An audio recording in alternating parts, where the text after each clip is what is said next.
চলমান বিশ্বকাপে কম নাটক গেল না। বিশ্বকাপ শুরুর আগেই বয়কটের ঘোষণা দিয়েছিল বাংলাদেশ। তাদের পাশে থাকতে ভারতের বিপক্ষে ম্যাচ খেলবে না বলে ছাপ জানিয়ে দিয়েছিল পাকিস্তান।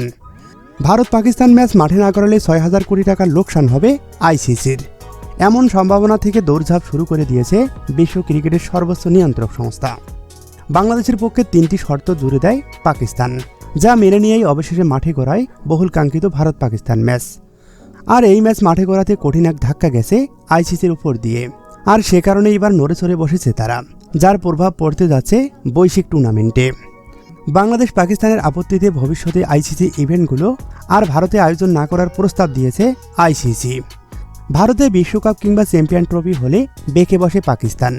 ভারত ভ্রমণ না করায় পাকিস্তানের বিপক্ষে ম্যাচ খেলতে সব দলকেই যেতে হয় আরব আমিরাত কিংবা শ্রীলঙ্কায়।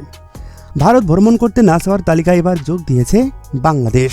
ফলে ভবিষ্যতে লজিস্টিক ক্ষতি এড়াতে আসন্ন ২০২৯ সালের চ্যাম্পিয়ন ট্রফি এবং ২০৩১ সালের ওয়ানডে বিশ্বকাপ আর ভারতে আয়োজন না করার প্রস্তাব দিয়েছে আইসিসি।